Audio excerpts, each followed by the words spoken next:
యేసుక్రీస్తు పుట్టిన విధానం ఎలాగంటే, ఇశ్రాయేలు దేశంలో గలిలయలోని నజరేతు అనే ఊరిలో రాజైన దావీదు వంశానికి చెందిన యోసేపు అనే యువకునికి మరియా అను ఒక కన్యతో ప్రదానము చేయబడింది. వారికి ఇంకనూ వివాహము కాలేదు. అయితే ఈ కన్య అయిన మరియను దేవుడు ఏర్పరచుకొనెను కనుక తన ఉద్దేశ్యమును ఆమెకు తెలియచేయుటకు ఒకరోజు దేవుడు తన దూత అయిన గాబ్రియేలును మరియ యొద్దకు పంపించాడు. దయాప్రాప్తురాలా, నీకు శుభము, ప్రభువు నీకు తోడైయున్నాడు.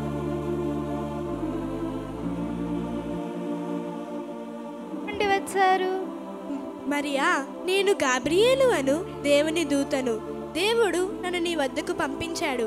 నన్ను చూసి భయపడకు. దేవుని వద్ద నుండి నేను నీకు ఒక శుభవర్తమానం తీసుకుని వచ్చాను. ఆ శుభవర్తమానం ఏమిటి? మరియా, నీవు దేవుని కృప పొందావు. నీవు గర్భం ధరించి కుమారుని కంటావు. అతనికి యేసు అని పేరు పెడతావు. అతడు గొప్పవాడై సర్వోన్నతుడైన దేవుని కుమారునిగా పిలువబడతాడు. ఆయన రాజ్యానికి పరిపాలనకు అంతముండదు. నాకు ఇంకా యోసేపుతో పెళ్లి కాలేదు. నేను ఎలా గర్భవతినవుతాను? మరియా, పరిశుద్ధాత్మ నీ మీదికి వస్తాడు. సర్వోన్నతుడైన దేవుని శక్తి నిన్ను కమ్ముకుంటుంది. తద్వారా నీవు గర్భం ధరిస్తావు. గనుక పుట్టే ఆ శిశువు పరిశుద్ధుడై దేవుని కుమారునిగా పిలువబడతాడు. నేను ప్రభు దాసురాలను. ఆయన చిత్త ప్రకారమే జరుగును. దేవుని దూత మరియతో చెప్పినట్లే పరిశుద్ధాత్మ దేవుని వలన మరియ గర్భవతి అయింది. అయితే తనతో ఇంకా పెండ్లి కాకుండానే మరియ గర్భవతి అనే విషయం యోసేపుకు తెలిసింది.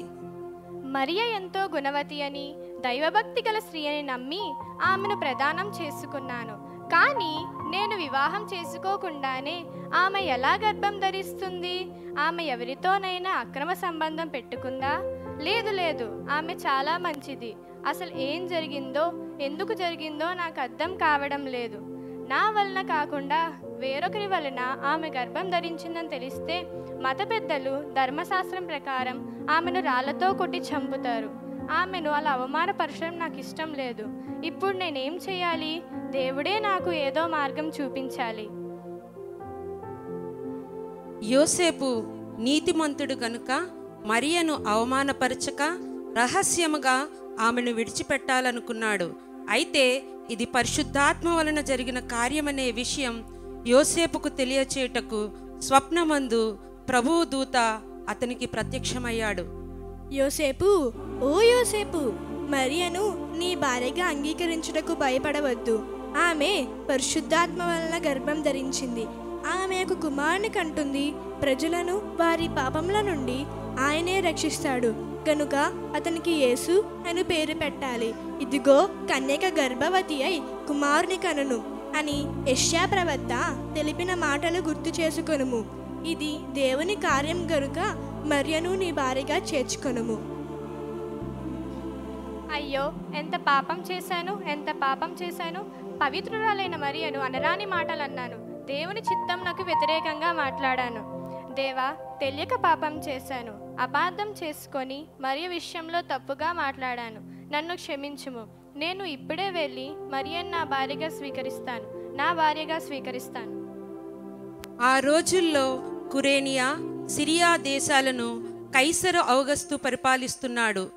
ఆయన సర్వలోకమునకు మొదటి ప్రజాసంఖ్య వ్రాయించాలని తలంచి ఈ విషయం అందరికీ తెలియచేయుటకు కొందరిని నియమించాడు. వారు ఆయా పట్టణాలకు, గ్రామాలకు వెళ్ళి ఈ విషయాన్ని అందరికీ తెలియజేస్తున్నారు.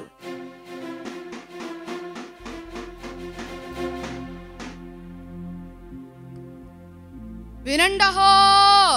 ఇందు మూలంగా ఇక్కడికి చేరి వచ్చిన పిల్లా జల్లా, ముసలి మతక, బీద గొప్ప ప్రజలందరికీ నేను చెప్పేదేంటంటే, మీ సొంత పట్టణాలకు, గ్రామాలకు వెళ్ళి మీ వంశమును బట్టి, గోత్రమును బట్టి మీ పేర్లు నమోదు చేయించుకోవాలి. అలా నమోదు చేయించుకోని వారిని రాజుగారు కఠినంగా శిక్షిస్తారహో.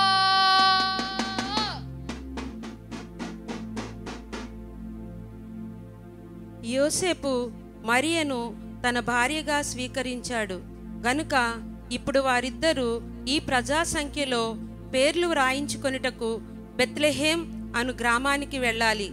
ఎందుకంటే యోసేపు గలిలయ ప్రాంతంలోని నజరేతు అనే ఊరిలో నివాసం ఉంటున్నాడు. కానీ అతని స్వగ్రామం యూదయ ప్రాంతానికి చెందిన దావీదు పట్టణమైన బెత్లెహేం. అమ్మయ్యా, ఎలాగోలా మనం బెత్లెహేం చేరుకున్నాం. కానీ ఈ పట్నం నిండా ప్రజలు రద్దీగా ఉన్నారు. మరియా, నీవు ఇక్కడే కూర్చొని విశ్రాంతి తీసుకో. నేను వెళ్ళి సత్రంలో ఏమైనా స్థలం దొరుకుతుందేమో చూచి వస్తాను.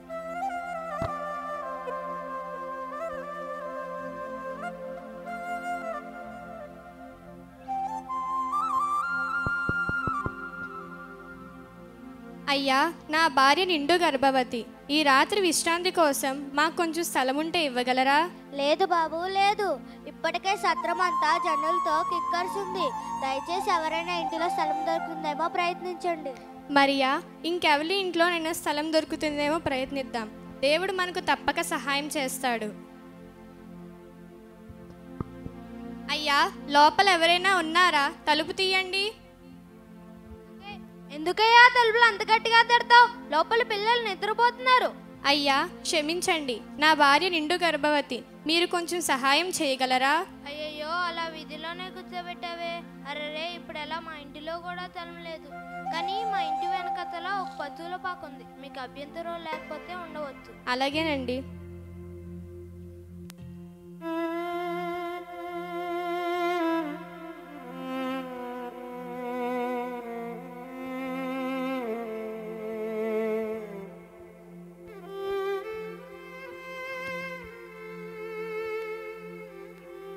ఆ దేశంలో కొందరు గొర్రెల కాపరులు రాత్రివేళ తమ గొర్రెలు కాచుకొనిచున్నారు.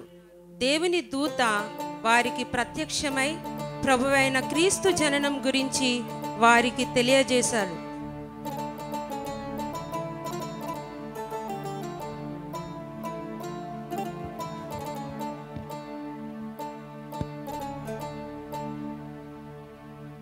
అరే, దెయ్యాలు ఇటే వస్తున్నారా? మనం మింగేస్తాయేమో. అరే, లొల్లి చేయడం ఆపండ్రా. అరుపులు ఎక్కువ, ఆలోచనలు తక్కువ. నేనున్నాక ఎందుకు భయం? అక్కడ ఏదో పాట వినిపిస్తుంది, వినండ్రా. అరే, ఆ పాట ఎంత బాగుందిరా. అవి దెయ్యాలు కాదురా, దేవదూతలు.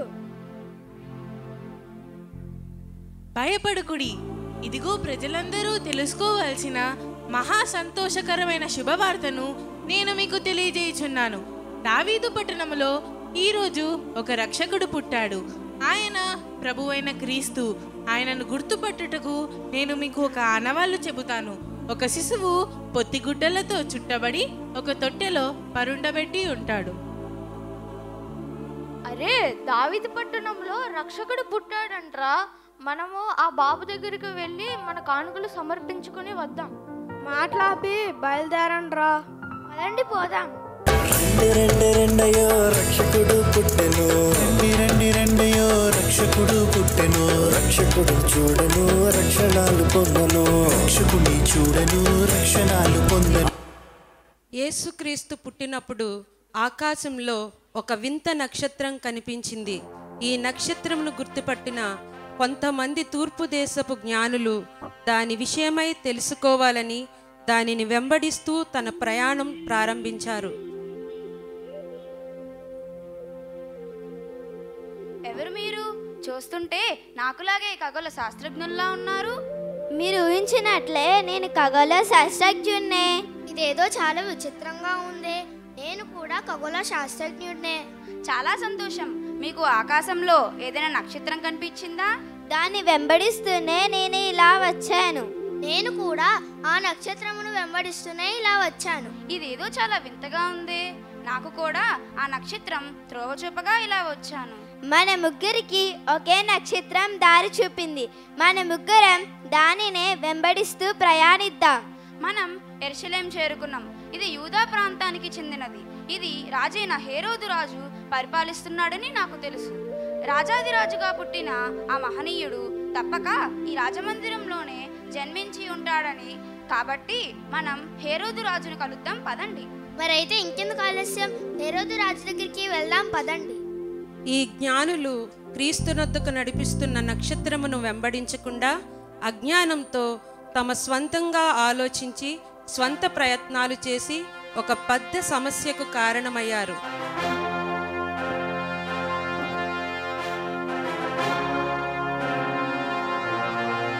రాజాదిరాజు రాజమార్తాండ యూదా సామ్రాజ్య ప్రభువుల వారు వేచేయుచున్నారు.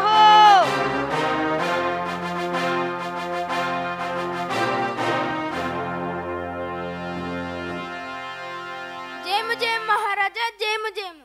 ఏమిటి సమాచారము? రాజా, ఎవరో తూర్పు దేశపు జ్ఞానులంట మీ దర్శనం కోరి విచ్చేశారు.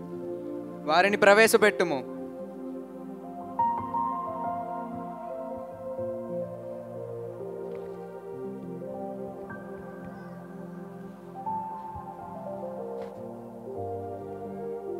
తమ రాకకు గల కారణం తెలుపగలరా? రాజా, మేము తూర్పు దేశం నుండి వచ్చిన జ్ఞానులము. తూర్పు దిక్కున వెలిసిన నక్షత్రము చూచి అది మాకు త్రోవ చూపగా ఇలా వచ్చాము. యూదుల రాజుగా పుట్టిన రారాజు తప్పక ఈ రాజమందిరంలోనే ఉండి ఉంటాడని తలంచి మేము ఆయనను పూజింపవచ్చాము. మేము దాదాపు 2 సంవత్సరాలు ప్రయాణం చేసి ఇలా వచ్చాము. ఆయన ఎక్కడున్నారో మాకు తెలియజేస్తే మేము ఆయన్ను వెళ్ళి చూసి వచ్చేదము. రాజు పుట్టాడా? రారాజు పుట్టాడా? మహనీయుడు పుట్టాడా? మీరు అనుకున్నట్టు ఆ రాజు ఈ రాజమందిరంలో పుట్టలేదే. మీకు నక్షత్రం త్రోవ చూపిస్తూ యూదయ దేశానికి నడిపించిందా? ఆశ్చర్యంగా ఉందే. అలా జరగడం గురించి నేనెప్పుడూ వినలేదు. మీరు చెప్తున్న మాటలను నేను నమ్మలేకపోతున్నాను. అయిననేమి, సహాయం కోరుతూ మీరు మా వద్దకు వచ్చారు. మేము మీకు సహాయం చేస్తాం. విన్నారుగా ప్రధాన యాజకులారా, శాస్త్రులారా, పండితులారా, మీ గ్రంథాలను మీరు జాగ్రత్తగా పరిశీలించి గ్రంథం దీని విషయమై ఏమి తెలియజేస్తుందో వీరికి తెలియజేయండి. చిత్తం మహారాజా. యూదా ధర్మశాస్త్ర ప్రవక్తల ప్రవచనముల ప్రకారం క్రీస్తు పుట్టుక యూదా బెత్లెహేములోనే మహారాజా. ఎలయనగా యూదా దేశపు బెత్లెహేమా, నీవు యూదా ప్రధానులతో ఎంత మాత్రమూ అల్పమైన దానవు కాదు. ఇజ్రాయేలను నా ప్రజలు పరిపాలించు అధిపతి మీలో నుండి వచ్చును అని మీకా గ్రంథం ద్వారా మీకా గ్రంథంలో రాయబడి ఉన్నది ప్రభు. అంతేకాదు మహారాజా, ప్రభువు తానే ఒక సూచక్రియ చూపును. ఆలకించుడి, కన్యక గర్భవతియే కుమారుని కని అతనికి ఇమ్మానుయేలు అని పేరు పెట్టు అని యెషయా ప్రవక్త చెప్పినట్లు సమాచారం ఉంది ప్రభు. మా పండితులు శాస్త్రులు చెప్పిన విషయాలు మీరు విన్నారుగా. ఇప్పుడే మీరు బెత్లెహేమునకు వెళ్ళి ఆ శిశువు విషయమై జాగ్రత్తగా విచారించి దర్శించి ఆయన పుట్టుక విశేషాలను మాకును అందజేయండి. మేమును వెళ్ళి ఆ శిశువును దర్శింతుము. అలాగే రాజా, మేము వెళ్ళి వచ్చేదాం.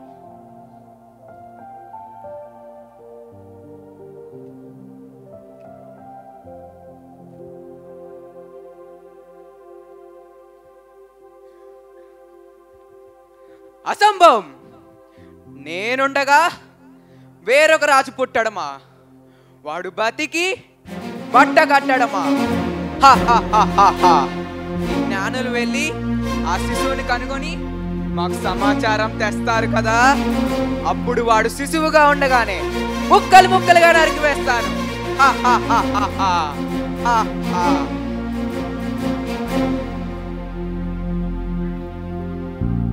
గగనాన తారక భువనాన వాలిగా నింతైన వార్త చెప్పగా భయమేది లేదిగా భారం తొలగిందిగా శ్రీ యేసు రాజు పుట్టగా పరలోక తండ్రి ప్రేమగా తన వారసుని పంపగా భూలోక వాసులందరికీ శుభవార్త పండు